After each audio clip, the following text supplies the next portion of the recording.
thinks can win between Alex and Gane? Ooh, let the better win.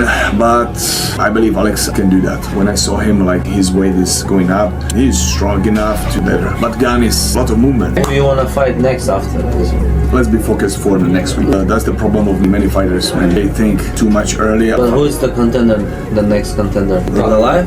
I really don't care. You have a very soothing voice. Thank you, thanks. He moves a lot, he's fast and this, and I think Alex Pereira will be like most stiff, stable and strong, solid. Ciryl will be more fast, moving around, as is his technique. He's good at that. And then it's going to be very difficult to Alex Pereira to even get close to the distance to figure out what he can do, like just to get in the distance, you know, to get close to that, to close that distance, which Ciryl will be managing very good to keep the distance, pick apart, get him frustrated. He's good at that. So I think he's a very good matchup for Ciryl. And Volkov has good technical ability on the feet, and he beat Ciryl Gane in their last fight and did very well on the feet against him as well. So when he finds someone who can really cut off the cage like Pereira and really punish him, Gane hasn't got the first round finish ability that Aspinall does to make him a threat to a guy like Alex Pereira. He also doesn't really have the offensive wrestling game to make him a threat to a guy like Alex Pereira either. He could get it done. He has good backwards movement. He floats around well on the back foot. He does it better than Jamal Hill, if we're being honest. Gane is one of the rare heavyweights that actually really does have a good technical base for the heavyweight division. He just lacks that KO power and lacks that ability to just nuke someone in the first 2 minutes. He's never really been able to do it throughout his entire career, and I would, off the top of my head, I can't think of a time that Gane has got a first 2 minute of the fight finished like a guy like Aspinall or Ngannou has. But Pereira should win this one, I think. I mean, who else is going to fight though? The division's on its ass. So there's not many big fights to make, is there? So got to do what they got to do. Ciryl Gane, Alex Pereira. Obviously, I'm going to fight the winner of that. So just waiting now to be given the green light, the all clear from the doctors to start training properly again. As soon as we can start training properly again, full contact in the gym, we will be getting a fight date booked to fight the winner. So just waiting for the clearance to be medically cleared now, and then we go. But we're looking to book a fight as soon as possible. Heavyweights, but Ciryl Gane, in his DNA, is a gigantic, bona fide, legit heavyweight that just so happens to be very, very light on the feet, incredibly fast, can move around, you know, all over the place, shaking and baking, jigging and jiving, moving and grooving, whatever else you want to say, right? Yeah. I think that's a big advantage in this fight here. Yeah, that's the thing. He kicks so well too. He's not just a guy that's going to be some lumbering heavyweight. I think there's a lot of heavyweights on the roster that Pereira would hands down easily just go out there and KO to death, no problem. This one is a challenge, and I think that's what entices him, whether it was going to be Jones or whether it's going to be Ciryl Gane. You're going for that third belt. If he gets it, you are a legit. Ciryl Gane versus Alex Pereira is officially set, and people are split right down the middle on how this goes. Some are convinced Pereira is just going to march forward, cut off the cage like a hunter, and land that one clean shot that changes everything. But then you've got others saying Gane's slick movement, sharp footwork, and control from a distance are going to make this fight messy, slow, and frustrating to watch for Pereira. They believe he'll keep things just out of reach and throw off Pereira's rhythm completely. There's no easy pick here, and that's what's got everyone talking. It's a straight-up clash of styles, power versus precision, pressure versus movement. So let's get into what people are really saying about Pereira versus Gane. I don't think he gets past Ciryl Gane. I think that weight is real. Could he 100%, in particular in that division. But nobody has really finished Ciryl Gane, and his movements is very problematic. Pereira also does get hit tomorrow. Now, can you take a heavyweight's punch? Now you're talking about Francis Ngannou power? A real big heavyweight? You are right, Henry. Ciryl Gane is no slouch. When he was fighting Tom Aspinall, we saw how that fight was starting to look. But listen, I think this is a fantastic fight. I'm not counting anyone out here. I'm not counting Alex Pereira out here because Alex Pereira does have the power to really change things. We felt this way when Alex Pereira said he was wanting to go to light heavyweight. Now he dominated that weight class. Francis Ngannou sees Pereira as the bigger, stronger, more planted fighter, no question. But at the same time, he makes it clear that Gane moves like a much lighter guy, and that changes everything. He stays sharp, keeps it moving, and never just stands there waiting to get hit. The real problem, according to Francis, is all about distance. Pereira needs to step in close to land serious damage, but Gane is slick when it comes to controlling that space and making opponents chase him around. That constant movement can slow Pereira down and mess with his timing. And if Pereira can't plant his feet the way he likes, it could seriously frustrate him and throw his whole game off. It's gonna be an interesting fight though. I think Alex Pereira is very tough. He's big enough. He's a heavyweight. But in this scenario, the position shifted a little bit because Ciryl Gane here come more with a strategy of a lighter person because he moves a lot, he's fast and this. And I think Alex Pereira will be like more stiff, stable and strong, solid. Ciryl will be more fast, moving around, as is his technique. He's good at that. And then it's going to be very difficult to Alex Pereira to even get close to the distance to figure out what he can do, like just to get in the distance, you know, to get close to that, to close that distance, which Ciryl will be managing very good to keep the distance, pick apart, get him frustrated. He's good at that. So I think he's a very good matchup for Ciryl. He also shuts down the idea that Gane is just some one-dimensional striker with nothing else to offer. He makes it clear that Gane has been putting in serious work on his ground game for years, and he's leveling up more than people realize. He even points out that Gane was already testing things on the ground back when they fought, and since then, he's kept building on it, especially after going up against top-level competition. That kind of experience adds up fast. So from his point of view, Gane is way more complete than people give him credit for, and overlooking that could be a big mistake. Well, we will not undermine the fact that Ciryl also is doing it. He's training. He's been very serious on his ground game. He's been evolving.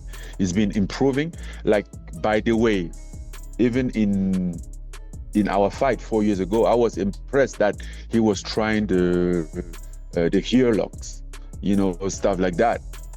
I know that was something that he could have come up with, but I was so impressed at time. And since then, I think also after the John fight, he went to Dagestan on this wrestling stuff.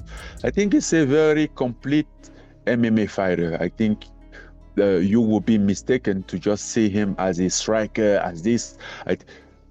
The fact that he's just such a good striker make people underestimate his ground game and oversee his ground game, you know.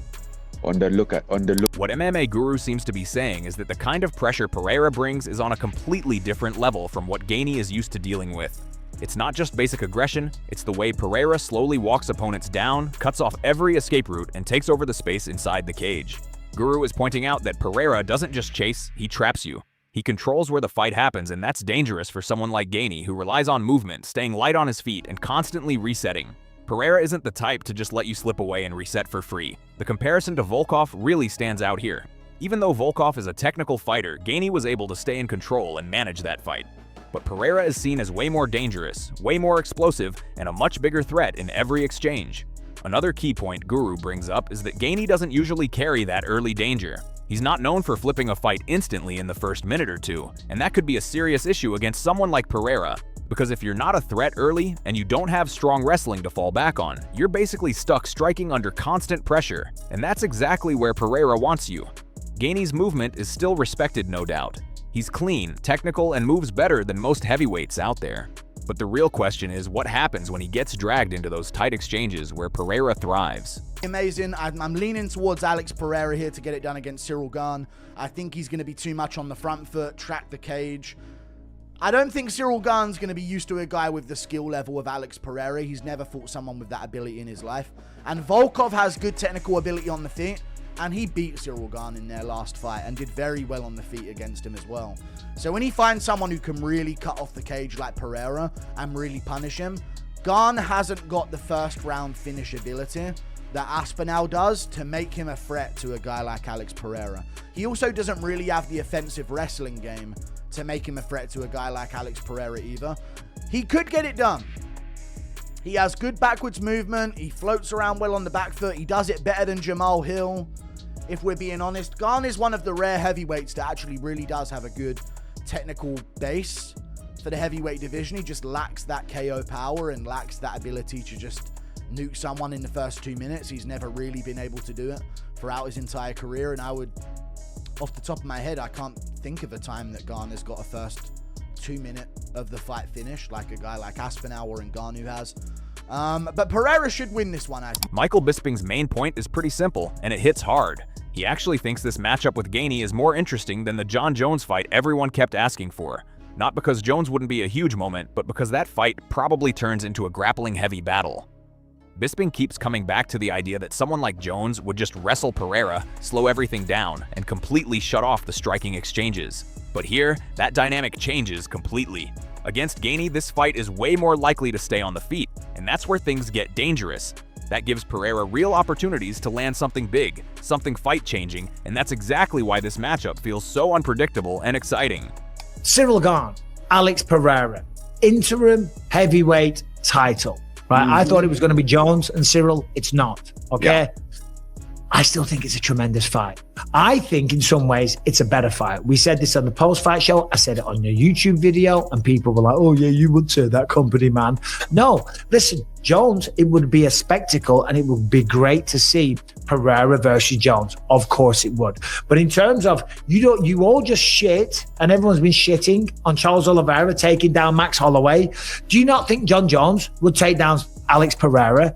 Of course, that would be the strategy. I'm not saying Pereira can't stop a takedown, but that's what he's going to try and do, because on the feet, Pereira could very well knock him out. Well, Ciryl Gane and Alex Pereira, they're going to put on one hell of a display. He also really focuses on the size and movement gap, and he's not brushing off Pereira's power at all. Bisping still believes Pereira has the kind of power that can knock out heavyweights, no doubt about it. But he keeps stressing that Gane is a true natural heavyweight. Not just big, but fully comfortable at that size, moving fast, staying light on his feet, and using that mobility to his advantage. That's where Bisping sees the real edge in this matchup. Because while Pereira moving up sounds great on paper, the reality can be different. You're adding extra weight, possibly losing a bit of speed, and stepping in against someone who's already built, tested, and experienced in that division. Great point. You know, we have weight classes for a reason. There's also a reason why no one's become a 3-weight division champion. Yeah, it's he so couldn't hard. make 185 by almost killing himself. Now he's going up to heavy, where it's not. I mean, naturally he walks around as a heavyweight, but he's not naturally a heavyweight fighter. So what will happen? He'll be heavier, which will slow you down a bit. He will have, I think, extra power. I still think he can take the shots. I think he's still got the power to knock out heavyweights. But Ciryl Gane, in his DNA, is a gigantic, bona fide, legit heavyweight that just so happens to be very, very light on the feet, incredibly fast, can move around, you know, all over the place, shaking and baking, jigging and jiving, moving and grooving, whatever else you want to say, right? I think that's a big advantage in this fight. Well, Paul Felder also sees this as a much more competitive fight, but the way he breaks it down is all about how it plays out round by round. He explains that if Pereira was in there with someone like Jon Jones, he'd probably spend a lot of time dealing with takedowns or getting stuck on the ground, which takes away his biggest strength. But against Ciryl Gane, that issue pretty much disappears. There's far less risk of being controlled on the mat, and that changes the entire dynamic of the fight. Now it turns into a striking battle for the most part, and that gives Pereira way more chances to find his rhythm and land something serious. Yeah, no, I think you're right with that it's definitely going to be a much more competitive, much more exciting affair. Whereas even if Pereira had success against Jon Jones, you're right, a lot of that time would be spent at some point defending some sort of takedown or not defending the takedowns and getting taken down, waiting for his opportunity in the next round to be able to strike. This is going to be a big boys kickboxing in there. We saw how good Ciryl Gane looked when he was fighting Tom Aspinall before the eye pokes. He was landing good shots. He's athletic. He can move. These are two heavyweights that can move and can strike. It's going to be a banging ass fight. When he talks about this matchup, he keeps it real and doesn't overhype Pereira at all. He stays balanced and looks at both sides of it. Moving up to heavyweight is a serious jump, not something you just walk into without consequences. At that level, anyone can hurt you with a single shot, and Gane is already used to dealing with that kind of power. Pereira might still carry his knockout ability up with him, but Gane has been in there with big hitters for a long time, so this isn't new territory for him at all. That's exactly why Felder sees this fight as way more even than a lot of people expect. Get it. This one's surprising. Ciryl Gane, minus 160. It's only a slight underdog, favorite, but still a favorite. Alex Pereira, plus 140. What are your thoughts on that? Yeah, I think that's kind of accurate. And I think that's a lot of it is we're basing the fact that he's moving up to heavyweight, Pereira. He really started off as a middleweight. Now, granted, he's a much bigger man now, and I don't think there's any world in which he could go back down to 185 pounds. But still, you're going from I was able to make middleweight to now I'm fighting at heavyweight, where these men are huge. And again, Ciryl Gane is used to the threat of nasty power coming his way in every fight. Oscar Willis was really focused on where this fight lands on the card and why that actually changes how people see it. When he first heard about Pereira versus Gane, he thought it might headline the event, and that didn't sit right with him for this kind of show. But once he realized it's the co-main event, everything clicked into place. Now it feels like a powerful addition instead of something forced to carry the entire card on its own. It brings serious value, boosts the overall lineup, and adds excitement without putting all the pressure on one fight to deliver. For me, it was interesting. I did not hear about it. I heard this. I was a bit surprised. Yeah, I heard this fight was... So on Friday, I was told this fight was the main event, Ciryl and Alex, and I thought that was honestly a disaster for the White House. I did not like that as a main event for it at all. Yeah. And then it seemed like it wasn't on the card at all. And then it was suddenly the co-main, and I was surprised by it. And I thought that was a fantastic addition. Like having it as the co-main, I think makes the card. To be honest, it's like the extra fight. I saw Ariel Helwani today. Like to have Ilia Topuria and Alex Pereira on the same card is actually a massive deal in today's climate. Yeah, he also looked at what this fight could really do for Pereira if everything goes his way. Moving up and knocking someone out at heavyweight would be a massive statement, and it would instantly boost his name in a big way. That kind of moment doesn't come around often, and if he pulls it off, people are going to remember it for a long time. But he didn't ignore the risk either. If Gane controls the pace with his size and movement or slows the fight down, Pereira might not even get the chance to show what he does best. And if that happens, the fight could drag out and not live up to the hype people are expecting. Bedtime MMA also brings up that tricky mix of size and speed, and how that could slow Pereira down early. It's not just that Gane is bigger, it's that he moves like a lighter fighter while still carrying that heavyweight frame, and that creates real problems. That kind of movement can make it hard for Pereira to get set, especially in the early rounds where timing is everything. Then there's the stance and kicking game to think about. Some of Pereira's usual weapons might not land as clean or as often, which makes things even more complicated than people expect. So while a lot of fans picture Pereira just walking forward and landing something huge, it might not be that simple, at least not early on. At the same time, there's still doubt about whether Gane can keep that control for the entire fight, because Pereira has shown before that he can read opponents, adjust, and turn things around when it matters most. The way this could play out is Gane starting strong, maybe even taking the first round or two, using his movement and staying sharp. But then Pereira begins to close the distance, figure out the timing, and slowly shift the momentum before landing something heavy later in the fight. So the prediction leans toward Pereira, but it's not an easy path at all. It could get rough before it gets decisive. This is honestly such a fascinating style matchup. Pereira is stepping up again, trying to prove his knockout power works even against true heavyweights. On the other side, Ciryl Gane isn't your typical heavyweight who just stands and trades. He moves well, works behind the jab, and fights with patience and control. That's exactly why this fight is so hard to call. If Pereira finds that one clean opening, it could be over fast. But if Gane sticks to his movement and controls the distance, this could turn into a long, technical battle that looks completely different from what people expect. Let us know in the comments below who you think wins.